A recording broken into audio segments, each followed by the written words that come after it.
जय जगन्नाथ। श्रीमद्भगवद गीतार प्रथम अध्यायर 41 एवं 42तम श्लोक संपूर्ण अर्थ सह मंत्र। अधर्माभिवत्कृष्ण प्रदुष्यन्ति कुलस्त्रियः स्त्रीषु दुष्टासु वार्ष्णेय जायते वर्णशंकरः। अर्थात हे कृष्ण, पाप अधिक बढ़ीगले कुल स्त्री माने अत्यंत दूषिता हो जाती। हे वार्ष्णेय, स्त्री माने दूषिता होगले वर्णशंकर उत्पन्न हुए। प्रश्न, यही श्लोकर तात्पर्य कौन? उत्तर, कुलधर्म नाश होगले जेतेबेले कुलर स्त्री पुरुष माने उच्छृंखल हो जाती सेतेबेले सेमानंकर प्राय समस्त क्रिया अधर्मयुक्त हो जाए। तद्वारा पाप अतिमात्रा बढ़ी जाई समग्र समाज रे माड़ी जाए। सर्वत्र पाप माड़ी जिबा परे समाज रे स्त्री पुरुषंकर दृष्टि रे कौनसी मर्यादार किछि मूल्य रहे नाही एवं ताहा पालन करिबा तो दूरर कथा सेमाने ताहा जानिबाको मध्य चेष्टा करती नाही। जदि ए विषय रे केही किछि कहे तेबे ताहाकू थट्टा परिहास रे उड़ाई देई सेमाने ता सहित शत्रुता करती।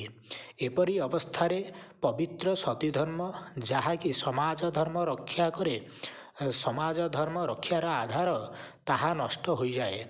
सतीत्वर महत्व नष्ट करदे पवित्र कूलर स्त्री माने घृणित व्यभिचार दोषरे दूषिता हो जाती। विभिन्न वर्णर पुरुषों सहित सेमानंकर संजोग हुए। माता और पिता भिन्न भिन्न वर्णर हेबारु जो संतान माने उत्पन्न हुअन्ति सेमाने वर्णशंकर हुअन्ति। एपरि भावरे सहजरे कूलर परंपरागत पवित्रता पूरापूरी नष्ट हो जाए। संबंध, वर्णशंकर संतान उत्पन्न हेले कि प्रकार क्षति हुए अर्जुन वर्तमान ताहा कहउचन्ति। मंत्र। शंकरो नरकायैव कुलघ्राणं कुलस्य च पतन्ति पितरो ह्येषां लुप्तपिंडोदकक्रियाः। अर्थात कुलनाशकारी मानंकु तथा कुलकु नरककु नहीं जिबा लागी ही वर्णशंकर होइथाए। पिंड क्रिया और जलदान क्रिया लुप्त हेबारु पितृलोक माने श्राद्ध और तर्पणर वंचित होई अधोगति प्राप्त हुअन्ति।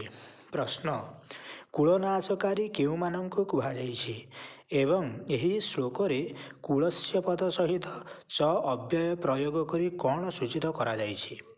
उत्तर, जो माने युद्ध प्रभृति रे निजर कुलर संहार करती सेमानंकु कुलनाशकारी कुहाଯାଇଛି। कुलस्य पद सहित च अव्यय प्रयोग करी सूचित करा जाइछि जे वर्णशंकर संतान केवल सही कुलनाशकारी मानंकु नरकरे पहुंचाइबार कारण हुए नहीं, बरं समस्त कुलको मध्य नरककु नहीं जाए।